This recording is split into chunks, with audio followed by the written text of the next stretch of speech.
నమస్కారం. ప్రేక్షకులందరికీ శుభోదయం.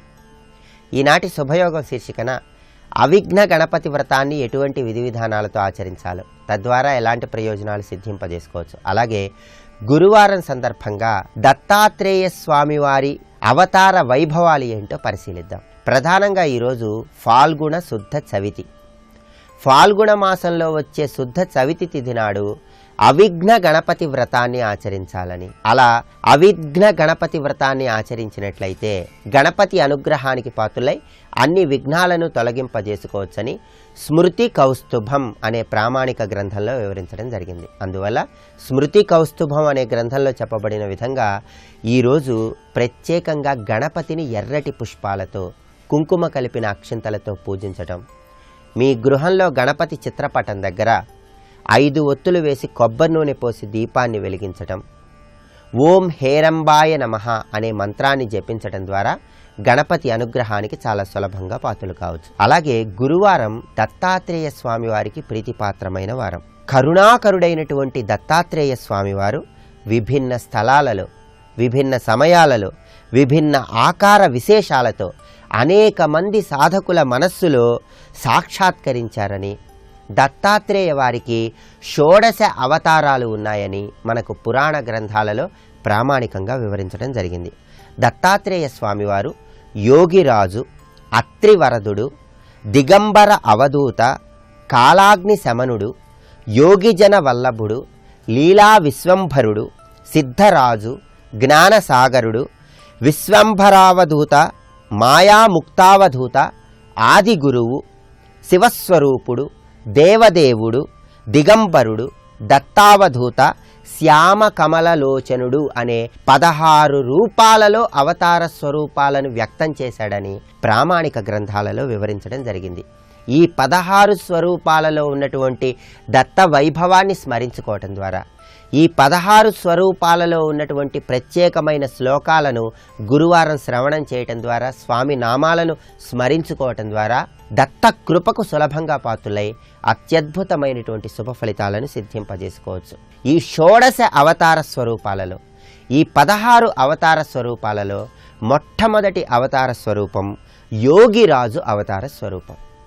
ఈ యోగిరాజు అవతార స్వరూప వైభవాన్ని మనం పరిశీలిస్తే, హిమాలయ పర్వత ప్రాంతాలలో అత్రి అనసూయలు సంతానం కోసం తీవ్రంగా తపస్సు చేస్తున్నటువంటి సమయంలో, కార్తీక మాసంలో వచ్చే పౌర్ణమి తిథి నాడు బుధవారం కృత్తికా నక్షత్రం ఉన్న సమయంలో సూర్యోదయ వేళలో నిర్మలంగా, స్వచ్ఛంగా, స్ఫటికాకారపు శరీర రంగుతో మిలమిలా మెరిసిపోతూ పీతాంబరాన్ని ధరించి దండ కమండలాలతో దత్తాత్రేయ స్వామివారు యోగిరాజు అవతారంలో అత్రి అనసూయ దంపతుల ఎదుట సాక్షాత్కరించారని పురాణాలలో వివరించడం జరిగింది.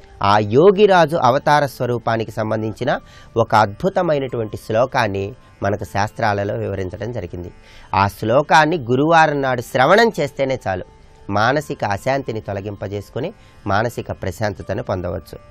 అద్వయానంద రూపాయ యోగమాయాధరాయ చ యోగిరాజాయ దేవాయ శ్రీదత్తాయ నమో నమః. ఇది శ్లోకం. ఈ శ్లోకంలో ఉన్న అర్థాన్ని పరిశీలిస్తే, అద్వయానంద రూపాయ యోగమాయాధరాయ చ అంటే యోగమాయ రూపంలో ఉండి మనకి ఎప్పుడు అద్వైత ఆనందాన్ని కలిగించే స్వామి యోగిరాజాయ దేవాయ శ్రీదత్తాయ నమో నమః.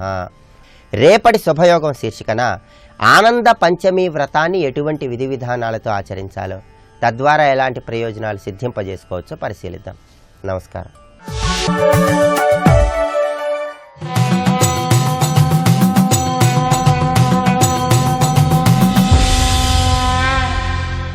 శతక సాహితీ సరస్వతికి నమస్కారం.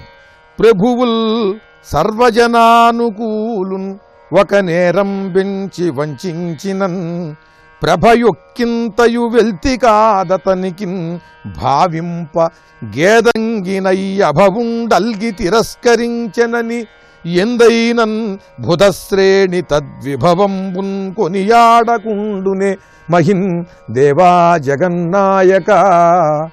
ఓ జగన్నాయక, ప్రభువుల్ సర్వజనానుకూలును ఒక నేరం బెంచి వంచినన్. రాజులు అధికార మధోన్మత్తులై దురహంకారంతో మన మాట వినలేదని జ్ఞానులను, సత్పురుషులను, సజ్జనులను, మంచివారిని అనేక నేరాలు వాళ్ళ మీద మోపి, నిందలు మోపి వారిని దూరంగా ఉంచిన, వారికి రావలసినటువంటి పదవులు కానీ, వారికి రావలసినటువంటి కానుకలు కానీ ఏవి వారికి అందకుండా వారిని దూరంగా బహిష్కరించినట్లుగా చేసినా కూడా వారికేమీ లోటు ఉండదు. అది ఎలాగంటే, ప్రభయొక్కింతయు వెల్తి కాదతనికిన్ భావింప. వాడి యొక్క ప్రజ్ఞ కానీ, వాడి యొక్క మంచితనానికి కానీ, వాడి యొక్క ప్రతిభకి కానీ ఎక్కడా లోటనేది ఏర్పడదు. లోకం వాడిని ఎప్పుడూ కూడా గౌరవిస్తూనే ఉంటుంది. అది ఎలాగంటే, భావింపగేదంగినై అభవుండల్గి తిరస్కరించెనని. ఆ అభవుడు మొగలి పువ్వుకి శాపం ఇచ్చాడు, నిన్ను ఎవరు ధరించరు, పూజకి నువ్వు పనికిరావు, దేవతలెవ్వరూ ధరించరు అని. ఎందుకనంటే ఆద్యంతరహితుడైన పరమేశ్వరుని యొక్క లింగ స్వరూపాన్ని తెలుసుకునేందుకు విష్ణువు బ్రహ్మ బయలుదేరి వెతికి ఎక్కడా కూడా ఆ ఆది అంతం కనబడకపోయేసరికి ఎదురైన మొగలి పువ్వుని, నువ్వు మాకు సాక్ష్యం చెప్పు, ఇంతటితో శివుడు ఆగిపోయాడు, ఈ లింగస్వరూపం ఇంతటితో అయిపోయింది అని నేను చెబుతాను, నువ్వు నాకు సాక్ష్యం చెప్పమన్నాడు బ్రహ్మదేవుడు. మొగలి పువ్వు చెప్పనంది. అప్పుడు ఈ శాపం ఇచ్చాడని ఒక కథ. ఈ కథ రకరకాలుగా ఉన్నది. ఇక్కడ ఇంతవరకు తీసుకున్నాడు ఈ కొండ్రాజామాత్యుల వారు. ఆ మొగలి పువ్వుకి బ్రహ్మదేవుడు శాపం పెట్టిన దేవతలెవరూ కూడా పూజకి అందుకోకపోయినప్పటికీ కూడా మొగలి పువ్వు యొక్క విలువ ఈ భూలోకంలో దాని విలువ దానికి ఉన్నది. దాన్ని ఇష్టపడి దాన్ని ధరించేటువంటి వారు ధరిస్తూనే ఉన్నారు. దాని సువాసన అది వెదజల్లుతూనే ఉంది. కనుక ఎవడైనా శక్తిమంతుడై దురహంకారంతో తన మాట వినలేదని ఎవరినైనా దూరం చేసినప్పటికీ కూడా ఆ దూరమైనటువంటి వారి యొక్క ప్రతిభా సామర్థ్యాలేమీ తగ్గిపోవు అని తెలియజేస్తూ, అలా మనల్ని ఎవరైనా చేసినట్టయితే మనం బాధపడకుండా ఈ అంశాన్ని దృష్టిలో పెట్టుకుని మొగలి పువ్వుని దేవతలు తీసుకోకపోయారు. అది పూజించటానికి అర్హత లేదని దానికి శాపం ఉంటే ఉండొచ్చు, కానీ దాన్ని అందరూ కావాలనుకుంటారు. ఆ మొగలి పువ్వుని స్త్రీలు, యువతులు అందరూ కూడా ఇష్టపడి వాళ్ళు వారి జడల్లో తురుముకుంటారు.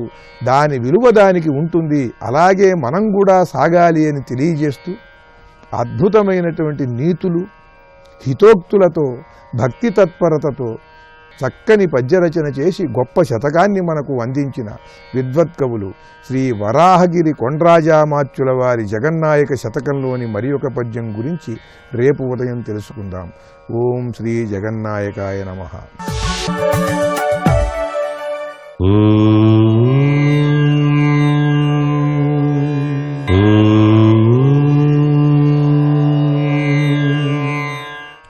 ఓం నమో నారాయణాయ. ఓం నమః శివాయ. శ్రీమాత్రే నమః. ఈరోజు ఫాల్గుణ శుద్ధ చవితి. స్థితిపతి, నిధిపతి, ప్రియపతి గణపతి 32 అవతారాల్లో మనకు సాక్షాత్కరిస్తున్నాడు. ఈ 32 గణపతుల్లో కూడాను పుత్ర గణపతి అని చెప్పేసి ఉన్నది. ఈ పుత్ర గణపతిని గనక ఈనాడు గనక ఆరాధన చేసినట్లయితే సంతానేచ్ఛ సిద్ధించడానికి స్వామివారు అనుగ్రహాన్ని ప్రసాదిస్తాడు అంటోంది శాస్త్రం. అందుచేత ఈ యొక్క ఫాల్గుణ శుద్ధ చవితి నాడు పుత్ర గణపతిని ఆరాధించి ఆ గణపతి యొక్క అనుగ్రహానికి పాత్రులై సత్సంతానము, ఆ కలిగిన సంతానానికి కూడాను సౌఖ్యాలు కలిగి తీరుతాయి అని చెప్పేసి శాస్త్రసమ్మతమైన విశేషాంశం. ఈరోజు గనక నువ్వులు గనక దానం గనక ఇచ్చినట్లయితే శని కలిగించేటువంటి దోషాలు కూడాను తొలగిపోతాయి సుమా అంటోంది శాస్త్రం. భారతీయ సనాతన సాంప్రదాయ రీత్యా ఈరోజు పుత్ర గణపతిని ఆరాధన చేసి సత్సంతాన సౌభాగ్యతత్వాన్ని అలాగే నువ్వుల్ని దానంగా ఇచ్చి శనిగ్రహ దోష నివృత్తిని సాధించుకోవటానికి అదృష్టకరమైనటువంటి సుదినంగా ప్రతి ఒక్కరూ కూడా భావన చేయాలి. ఈరోజు సమితి కాబట్టి విద్యార్థుల పాలిట విద్యా గణపతి కదా, విద్యార్థులందరూ కూడాను ఆ స్వామిని గనక ఆరాధన చేసినట్లయితే విద్యలో ఉత్తమోత్తమైనటువంటి ఫలితాల్ని సాధించడానికి ఆ గణపతి సహకరిస్తాడు సుమా. సర్వే జనా సుఖినో భవంతు.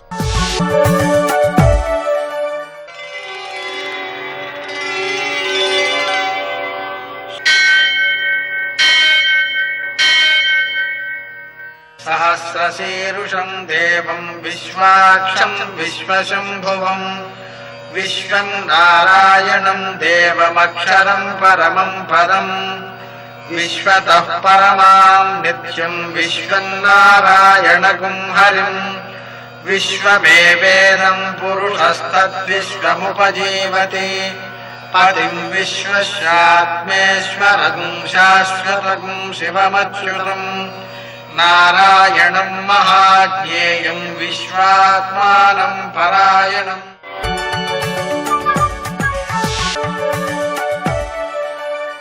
సూర్యశౌర్యమథేంద్రపదవీ సన్మంగళం మంగళం. నమస్తే భగవన్ దేవ దత్తాత్రేయ జగత్ప్రభో సర్వబాధా ప్రశమనం కురు శాంతిం ప్రయచ్చమే. నేటి కాలమాన విశిష్టాలను గమనిద్దాం. స్వస్తి శ్రీ చాంద్రమాన దుర్ముఖనామ సంవత్సరం, ఉత్తరాయణం, శిశిర ఋతువు, ఫాల్గుణ మాసం, శుక్లపక్షం, గురువారం. సూర్యోదయం 6:37, సూర్యాస్తమయం 6:19. తిథి చవితి మధ్యాహ్నం 1:02 వరకు. నక్షత్రం అశ్విని రాత్రి 1:40 వరకు. వర్జం రాత్రి 9:55 నుంచి 11:25 వరకు. దుర్ముహూర్తం ఉదయం 10:31 నుంచి 11:18 వరకు. మరల మధ్యాహ్నం 3:12 నుంచి 3:59 వరకు.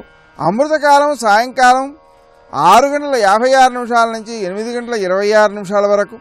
రాహుకాలం గురువారం కాబట్టి మధ్యాహ్నం 1:30 నుంచి 3 గంటల వరకు. అష్టకవర్గ రీత్యా శుభప్రదమైన సమయం ఉదయం 9 గంటలకి.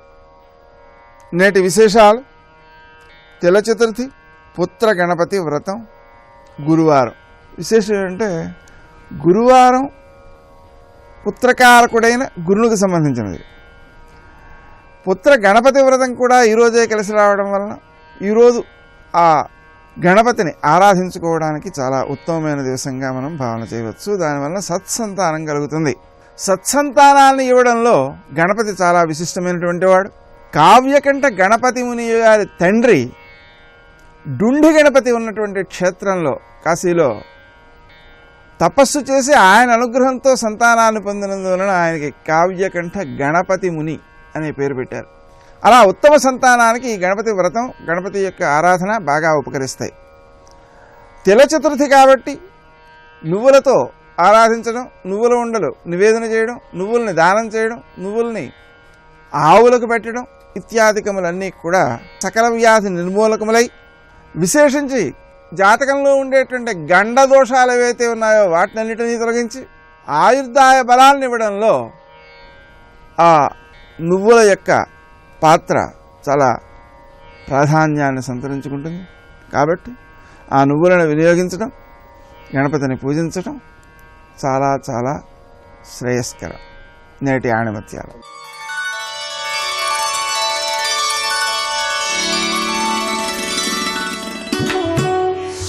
ధనాన్ని ఎవరైనా కూడబెట్టగలరు, కానీ ధర్మాన్ని కూడబెట్టిన వారే ధన్యాత్ములు. ఎవరో నిన్ను అర్థం చేసుకోలేదని బాధపడే కంటే నీ గుండె అట్టడుగు పొరల్లో దాగి ఉన్న చెమ్మని ముందు నీవు అర్థం చేసుకో.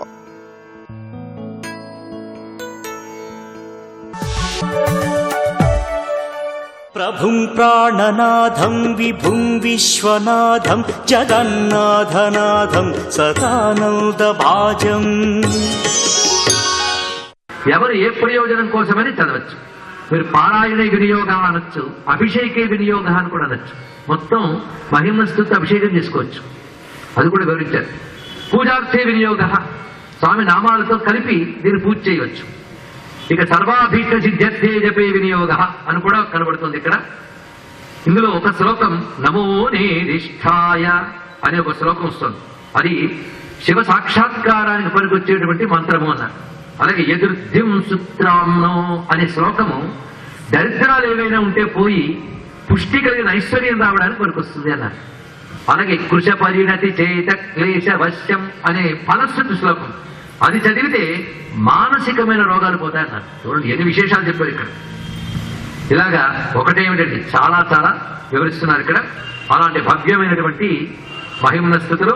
ప్రథమ శ్లోకాన్ని చెప్పుకునే ముందుగా మరొక విశేషమైన మాట ఏంటంటే సిద్ధ స్తోత్రం అని పేరు దీనికి. శాస్త్రంలో మరొక పేరు దీనికి సిద్ధ స్తోత్రం. సిద్ధ స్తోత్రము సిద్ధ మంత్రము. వేదాల్లో అధర్వణ వేద మంత్రాలకి సిద్ధ మంత్రాల పేరు, వాటికి భైషజ్య మంత్రాలను కూడా అంటారు. ఎందుకంటే మిగిలిన ఋగ్వేద యజుర్వేద సామవేదములు యజ్ఞాల్లో వాటిలో వినియోగిస్తాం, కానీ అధర్వణ వేదం కానీ కలియకపోతే యజ్ఞం పూర్తి కాదు. అంత విశేషమైన ప్రాధాన్యం ఇచ్చారు. అందుకే అధర్వణ వేదంలో దిట్టైనటువంటి వాడు ఉండాలి అక్కడ యజ్ఞంలో. అధర్వణ వేదానికి భైషజ్య వేదం సిద్ధ మంత్రములు అని పేరు. ఎందుకంటే ఆ మంత్రములు కానీ చదివితే, ఆ సూక్తములు కానీ చదివితే ఎలాంటి అసాధ్యాలైనా సాధ్యాలైపోతాయి. అది రోగ నివారణ సూక్తం, గో సూక్తం, ఆయుష్య సూక్తం, గృహ సూక్తం, ఇలాంటి సూక్తాలు అధర్వణ వేదంలో ఉంటాయి. తర్వాత వచ్చాను అనేక తంత్రశాస్త్రాలు అధర్వణ వేదం నుంచే వచ్చాయన్నారు. అక్కడ మహిమల గురించి చెప్తారు. అలాంటి అధర్వణ వేద మంత్రాలకి సిద్ధమంత్రం అని పేరు, మళ్ళీ దీనికి సిద్ధస్తోత్రం అని పేరు. అంటే ఇది కూడా అంత సిద్ధి కలిగించేటటువంటి విషయం.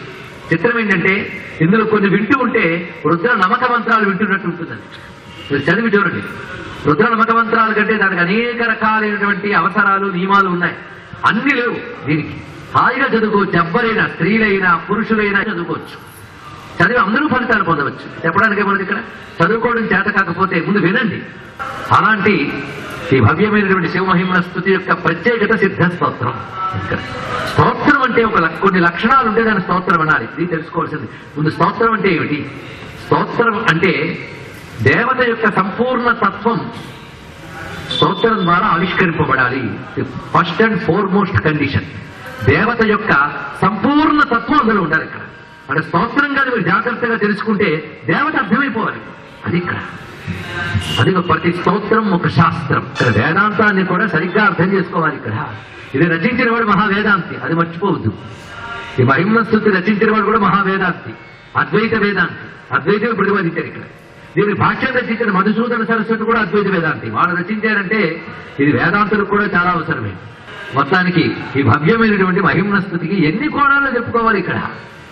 అలాంటి సిద్ధ స్తోత్రాన్ని ప్రారంభిస్తూ మొదటి శ్లోకం మహిమ్న పారంతే పరమ విదుషో యజ్ఞ సదృశీ స్తుతి బ్రహ్మాదీనామపి తదపసన్నాస్త్వయి గిరః అథావచ్య సర్వస్వమతి పరిణామావధి గుణన్ మమాప్యేష స్తోత్రే హర నిరపరాధ పరికరః హర నిరపరాధ పరికరః.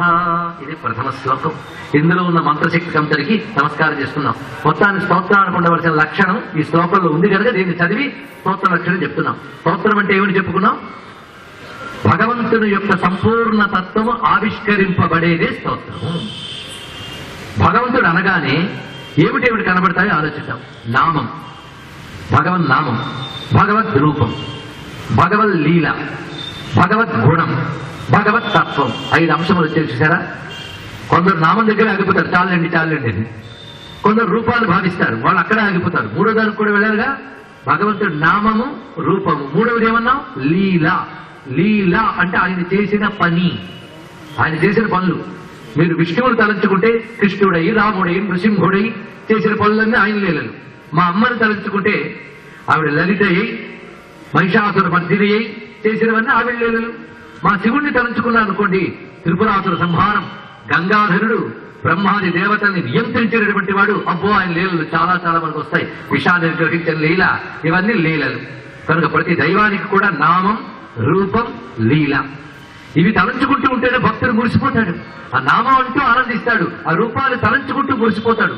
ఆ లీలలో కనబడుతున్న మహిమ, ఆ స్వామి యొక్క ఉత్కృష్టత, ఆయన దయ, ఆయన యొక్క అపారమైన శక్తి, ఆ గుణములు ఇవన్నీ లీలలో కనబడతాయి. అవునా లేదా? ఒక్క లీల వింటే అబ్బో ఆయన శక్తివంతుడు, ఆయన మనం రక్షిస్తాడు, ఎలాంటి దుష్టత్వాన్ని తొలగించగలడు, ఆయన ఉన్నాడు, మాకేం బెంగా అనే భావం కలుగుతుందా లేదా చెప్పండి ఇక్కడ. అందుకే లీలలు మనకు ధైర్యాన్ని ఇస్తాయి. చూసారా ఎందుకు లీలలు అవసరము? అది లీలలయ్యే. ఈ లీలల్లో స్వామి గుణాలు చూపిస్తాడు. ఈ గుణాలు ఎలాగుంటాయి అంటే దయ ఒక గుణం, శక్తి మరొక గుణం, ఇలా రకరకాల సత్యం, అహింస ఇలాంటి దివ్య గుణములన్నీ స్వామి చూపిస్తాడు. అని లీలలు చూపించేటప్పుడు స్వామి గుణాలన్నీ బయటపడతాయి. ఆ గుణానికి ఒక పేరున్నది, అనంత కళ్యాణ గుణ అన్నారు. అనంత కళ్యాణ గుణములు కలవాడు. ఆయన గుణములు ఏంటంటే అనంతం, లెక్క కందవ గుణములు. పైగా అవన్నీ కళ్యాణం, మంగళకరమైన గుణములు. అందుకే గుణాలు ఆయన కోసం కాదు, ఆయన నిర్గుణుడే. ఆ గుణాలు కలిగి ఎందుకున్నాడయ్యా అంటే మనకి మంగళం కలిగించడం కోసం. ఎందుకంటే అమంగళమైనటువంటి సంస్కారాలతో ఉన్న మనకి, అశుభాలతో కొట్టుమిట్టాడే మనకి అశుభం తొలగించి శుభాన్ని కలిగించాలి అంటే శుభమైన దాన్ని పట్టుకోవాలి, అంతే కదా. చీకటి పోవాలంటే వెలుగును పట్టుకోవాలి, అశుభం పోవాలంటే శుభాన్ని పట్టుకోవాలి. ఆ శుభం ఏమిటయ్యా అంటే ఆయన గుణములే శుభములు. ఆ కళ్యాణ గుణములను నిరంతరం నిరంతరం నిరంతరం మనం అనుసంధానం చేసుకుంటూ ఉంటే మనకి కళ్యాణములు జరుగుతాయి. ఇంకా జీవితంలో అమంగళం ఉండదు, మంగళములు కలుగుతాయి. అవి కలిగించడం కోసం తాను తన గుణముల్ని ప్రకటిస్తాడు. అలాంటి గుణములు 4వది. ఇప్పుడు ఎన్నొచ్చే? నామం, రూపం, లీల, గుణ. 5వది తత్వం, తత్వస్వరూపం. ఇది ఉపనిషత్తుల్లో ప్రతిపాదించే అసలు పరమేశ్వర తత్వం. ఆ తత్వము సచ్చిదానందం, నిర్మలం, నిర్గుణం, నిర్వికల్పం, నిరంజనం, నిర్లేపం, నిత్యం, నిరాకులం, నిరాకారం. అలాంటి తత్వం. ఈ 5 తీర్థానికి తీర్థం, ప్రసాదానికి ప్రసాదం కాకుండా 5 కలిసి స్తోత్రంలో కనబడతాయి. ఆ 5 దేంట్లో చెప్తారో అది మహాస్తోత్రం. తెలుసుకోండి ఇక్కడ. అదే నామం ఉండాలి, రూపం ఉండాలి, లీలలు ఉండాలి, గుణములు ఉండాలి, తత్వం ఉండాలి. వీటన్నిటి కలిపి మనం ఆస్వాదిస్తూ ఉండాలి ఇక్కడ. ఈ 5ంటిని కలిపి అందించే స్తోత్రమే మహాస్తోత్రం అవుతుంది. అలాంటి మహాస్తోత్రాలే ఒక లలితా సహస్రనామ స్తోత్రం, ఒక విష్ణు సహస్రనామ స్తోత్రం, ఒక శివ సహస్రనామ స్తోత్రం, ఒక శివానంద లహరి, ఒక సౌందర్య లహరి, ఒక మహిమ్నస్తవం. శివ మహిమ్నస్తవంలో మనకు కనబడుతున్న 5 అంశములు ఏమిటి? శివనామం, శివ రూపాలు. 1, 2 మహానుభావుడికి ఎన్ని రూపాలండి? కొన్ని ఇందులో కనబడుతున్నాయి, కొన్ని మాత్రమే. 3వది ఆ శివలీలలు. ఇందులో త్రిపురాసుర సంహారం ఉంది, విషాన్ని నిగ్రహించడం కనబడుతుంది, మన్మధుడిని తగలబెట్టడం కనిపిస్తుంది, విష్ణువుని ప్రేమగా చేరదీసి సుదర్శన చక్రాన్ని ఇవ్వడం కనబడుతుంది. ఎన్ని లీలలు వర్ణిస్తాడు ఇక్కడ. అంటే శివపురాణం అంతా చదివిన పుణ్యం వస్తుంది శివహిమ్నస్తో పారాయణ చేస్తే. లీలలని చెప్తున్నాడు ఇక్కడ. ఇక ఆయన గుణములు ఎంత మహిమ చూపిస్తాడు. ఆయన గంగని నియంత్రించాలి అంటే ఎంత శక్తి ఉండాలండి, అది గుణమే. దయ, జ్ఞానం అన్ని చూపిస్తున్నాడు ఆయన. వారికి గుణములు అన్నిటికీ మించి తాను ఉపనిషత్ ప్రతిపాద్యమైన పరబ్రహ్మం అనే విషయాన్ని చెప్తాడు ఇక్కడ. కనుక 5 కలిసిన ఒక సంపూర్ణ స్తోత్రం శివ మహిమ్న స్తోత్రం. అలాంటి మహిమ్న స్తోత్రాన్ని ప్రారంభించే ముందు అంటున్నాడు ఈయన, స్వామి నీ మహిమ నేను వర్ణించలేను అంటున్నాడు ఇక్కడ. చూసారు ఎంత బాగుందో. స్తోత్రం చేయబోయే ముందు మాట ఏమిటి? స్తోత్రం చెయ్యలేను అని స్తోత్రం చేశాడు మహానుభావుడు. దేవుడు బాగుందా అండి ఇక్కడ. నేను చెయ్యలేను అంటే చేయడం ఏంటయ్యా? చేయలేని తెలుసుగా, నోరు మూసుకో చేస్తాను.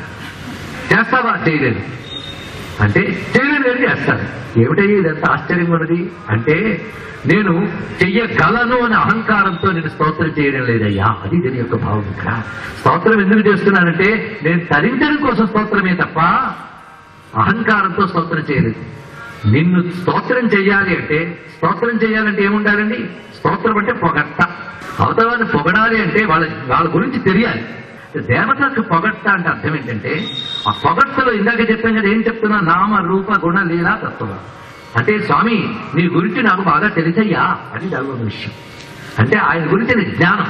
అంటే స్తోత్రం ద్వారా ఆయన గురించిన జ్ఞానం నువ్వు చెప్పేటప్పుడు ఆయన సంతోషిస్తున్నాడు. ఆయన గురించి తెలుసుకున్నావు ఎప్పుడు తప్పకుండా ఆయన అనుగ్రహం నీకు లభిస్తుంది ఇక్కడ.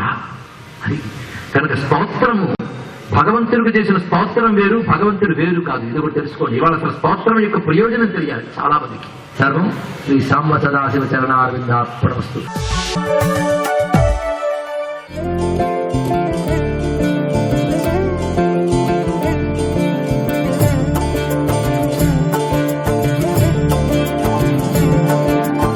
నాకు కొడుకు లేకుండా చేశావు, ఉన్న ఒక్క కొడుకుని అడవికి పంపించావు, నీ కళ్ళు చల్లగా ఉన్నాయా అని అడిగింది. వృద్ధుడై ఉనికిపోతూ అప్పటికి 100 మాటలు మూర్ఛపోయి అన్నం నీళ్లు కూడా తినని దశరథుడు వణుకుతూ ఆసనం మించి లేచి గభాల్న నేల మీద పడి కౌసల్య 2 పాదాలు ముట్టుకుని నమస్కారం చేశాడు. చేసి అన్నాడు, కౌసల్య, చచ్చిన వాణ్ణి చంపకు, ధర్మానికి కట్టుబడి వరాలిచ్చాను, కైక నన్ను నిబద్ధించింది, నీ దగ్గర శాంతి దొరుకుతుందని వచ్చాను కౌసల్య, నువ్వు కూడా చంపేస్తే నేను ఎక్కడ బతుకుతాను? రాముడు లేక నా చూపు పోయింది, రాముడితోటే వెళ్ళిపోయింది, ఏడిచి ఏడిచి నా కళ్ళు బద్దలైపోయాయి, కనీసం నువ్వైనా ఉపశాంతి మాట పలకవా అన్నాడు. అప్పుడు ఏడిచింది కౌసల్య.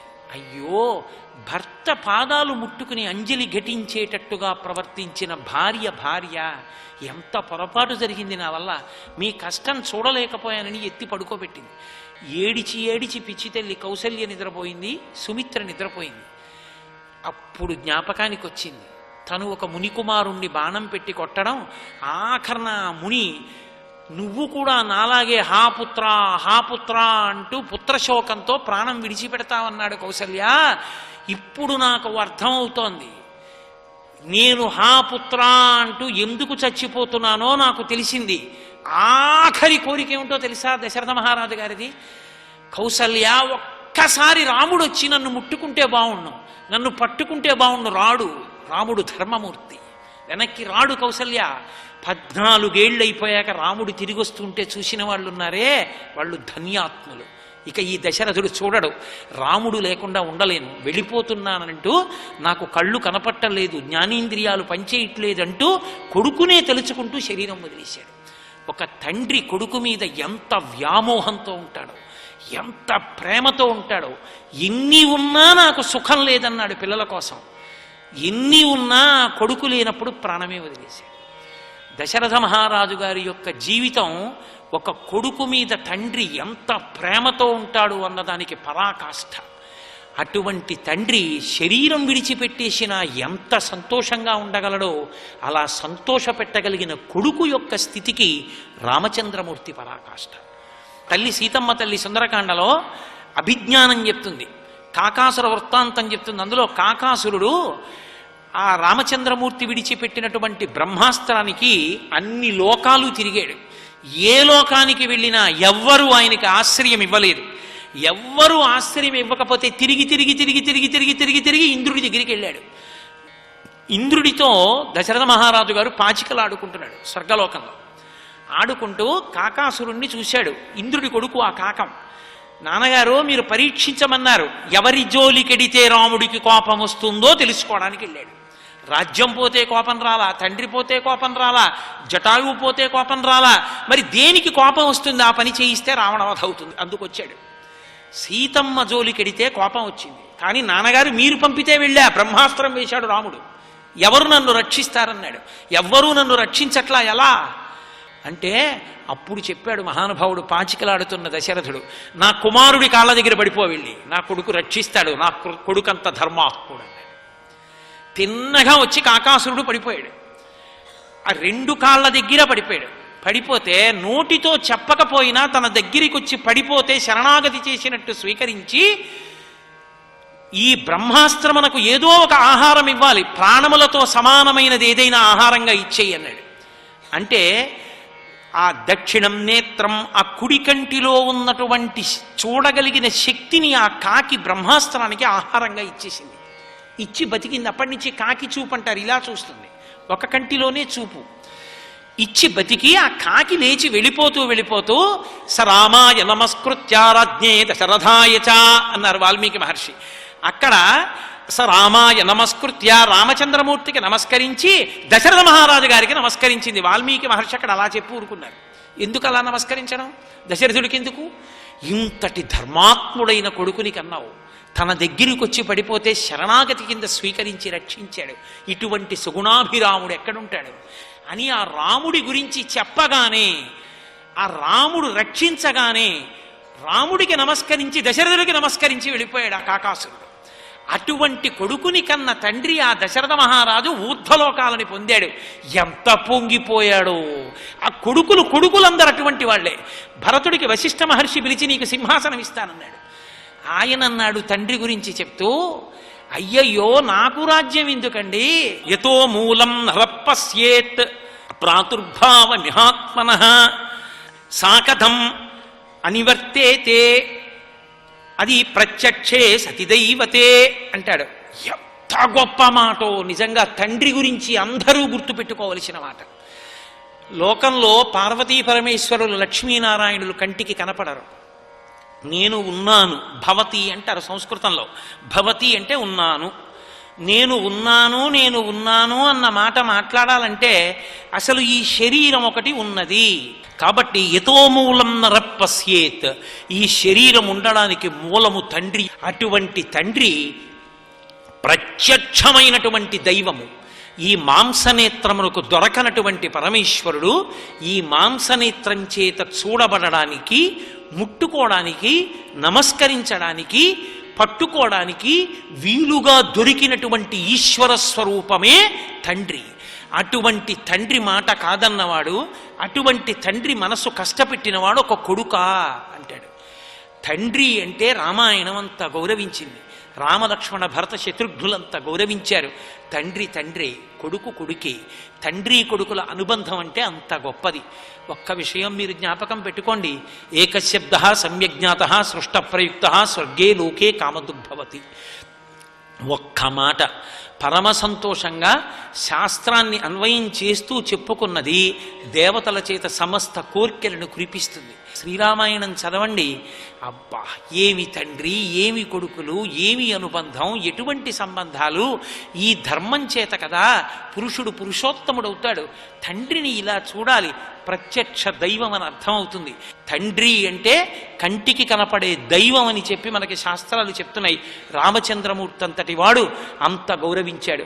రామచంద్రమూర్తి పుట్టినటువంటి ఈ దేశంలో శ్రీరామాయణానికి వారసులుగా మనం కూడా ఆపథంలోనే ప్రయాణించి తల్లిదండ్రులు సంతోషించేటటువంటి సంతానంగా బ్రతకగలిగినటువంటి జీవన విధానాన్ని రామచంద్ర ప్రభు తన నిర్హేతుక కృపాకటాక్ష వీక్షణముల చేత మన అందరి యందు ప్రసరించుగాక అని పరమేశ్వరుడి పాదములు పట్టి సాంజలి బంధకంగా నమస్కరిస్తూ సర్వం శ్రీ ఉమామహేశ్వర పరబ్రహ్మార్పణమస్తు. స్వస్తి.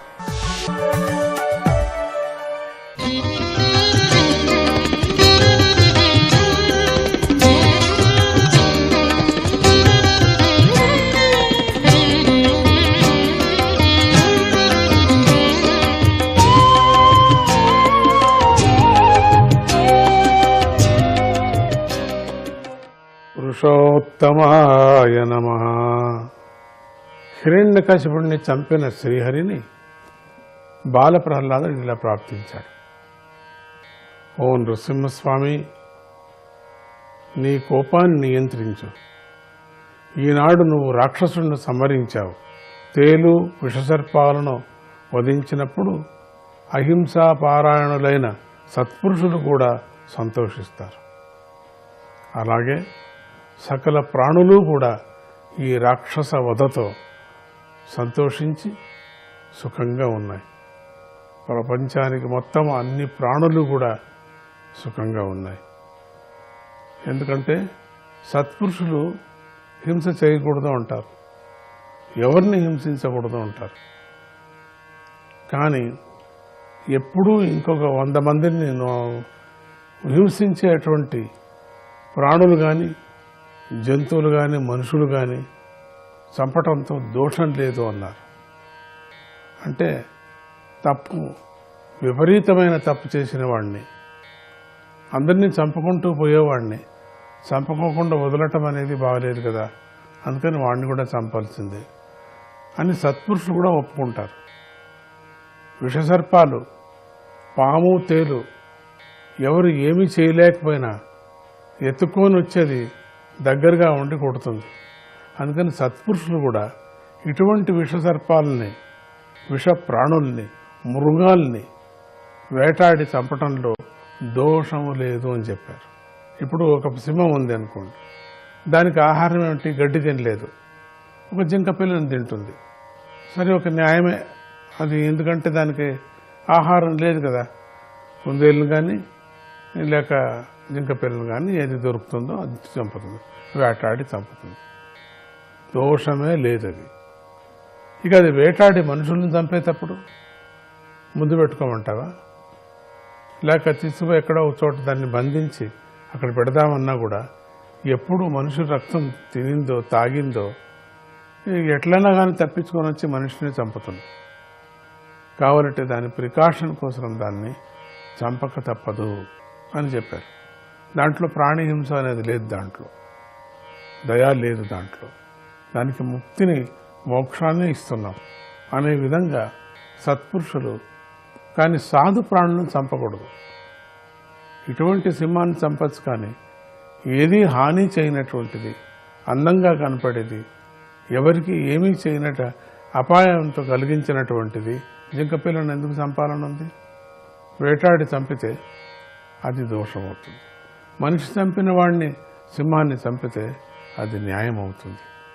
అట్లనే తేలు, పాము, విషసర్పాన్ని మీరు అనుకోవచ్చు, ఏంటి ప్రహ్లాదుడు నాన్నను చంపుతున్నప్పటికి కూడా ఊరికే ఉన్నారే అని చెప్పి ఎందుకు ప్రార్థన చేయలేదు శ్రీహరిని?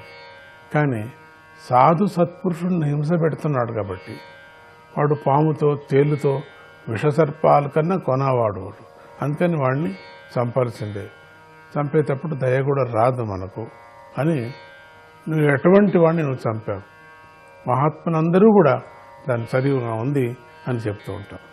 నువ్వు ప్రసన్నుడు కావాలని వేచి చూస్తున్నాం మేమంతా కూడా.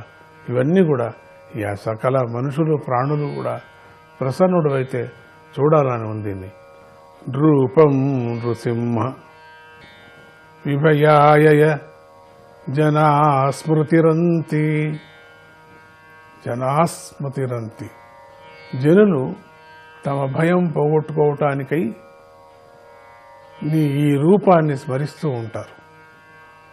ఎప్పుడు కూడా నరసింహస్వామిని ధ్యానం చేస్తే వాళ్ళ లోపల ఉండేటువంటి భయం అంతా పోతుంది.